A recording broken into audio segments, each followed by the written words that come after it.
I've wanted to make this video for a while now, but I kept on putting it off for one reason or another. I was scared to get into such a divisive topic, scared I might offend people, scared I might not express myself well and be misinterpreted. But I finally decided that the worst thing that we can do when it comes to tough subjects is go silent. Silence doesn't expose us to alternate views, and it doesn't challenge us to think outside of our own bubble. So today I want to discuss the relationship between ethnicity and music, as well as my experience with this. My goal is not to offend anyone or single anyone out, but if I do, please let me know in the comments section. Let's open a discussion here, as long as we keep it respectful. I don't love the whole construct of race. I don't like being defined by something that I have no control over. I prefer the idea of culture. We can choose to be part of certain cultures, whether it be the Hispanic culture, hockey culture, metal culture, you name it. Even though I go by Samuraiguitarist, I, for the most part, don't really identify with Japanese culture. First and foremost, I see myself as Canadian, so why did I choose this name?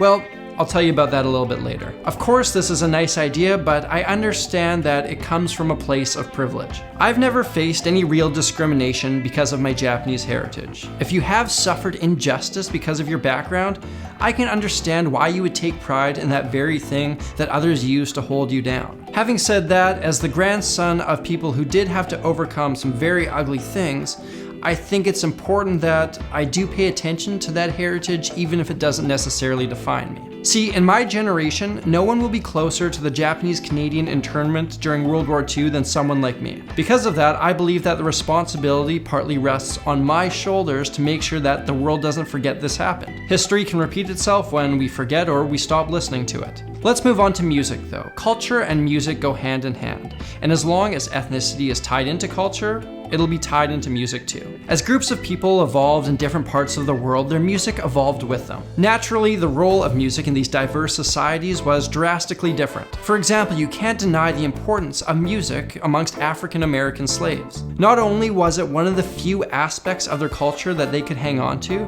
but it was even used as a way to secretly communicate amongst each other. The study of ethnomusicology is absolutely fascinating and reveals what a huge impact this thing that we love has on all cultures. So as someone who enjoys a vast range of music as well as covers these songs, I find myself asking, are there certain songs that belong solely to one group?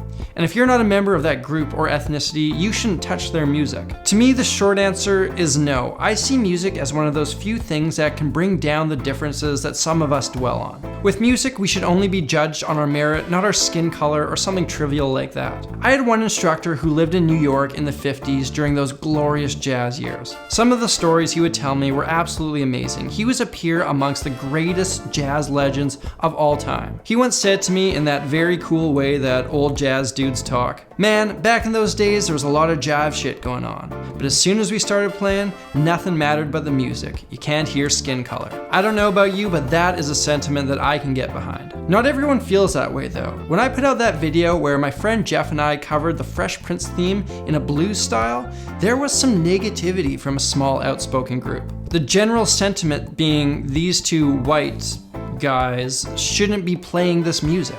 And you know what?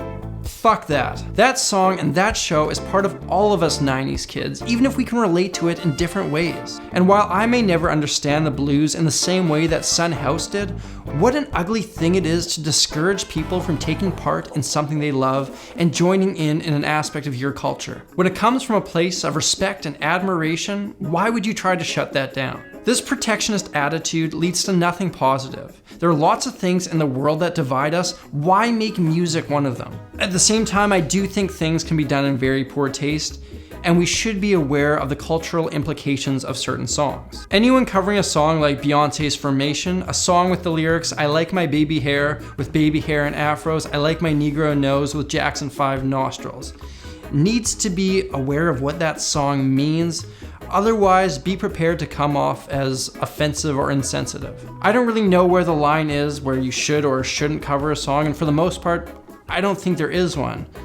Like I said though, it's a tough subject. I mentioned near the start of this video that I tell you guys why I decided to go with Samuraiguitarist as my YouTube name. I'm a mixed race, 4th generation Canadian kid, and for the most part, I've never really dealt with any discrimination in my life. But since an early age, there have been subtle reminders that I look a little bit different. Growing up playing hockey, I'd often hear some fairly ugly comments coming from the other team. I've had some jokes made at the expense of my background, as well as some fairly ugly YouTube comments. And of course, if you come from a mixed heritage as well, you know how many times people will ask you that same old question, hey, what are you? Grand scheme of things, none of this is overly serious or a big deal at all. But there was something that stayed with me when I started going down to Nashville regularly to write country music. I would often get innocent enough comments where people would say something like, you don't look like you'd be into this type of music. Okay, fair enough, not a whole lot of Asian looking country musicians as far as I know. But when it came time for me to make a brand and name for myself, I decided to embrace this. My favorite quote from one of my favorite TV shows / books, Tyrion Lannister in Game of Thrones says, "Never forget who you are. The rest of the world will not. Wear it like armor and it can never be used to hurt you." That's what I did. I'm not gonna pretend like I have all the answers here. I think discussion, respect, and taking the time to see the world through someone else's eyes is a great step in the right direction. At the end of the day, we need to remember that there's one thing that unites all decent human beings, and that's a mutual love for Bob Marley. One love, my friends. This kind of video can open up a lot of discussion, and all I ask is that you keep it respectful. If you think that I'm way off on any of these points, let me know in the comments section, tell me your opinions, and I'll try to respond. I'm Samurai Guitarist, thank you so much for watching, and I'll see you again soon.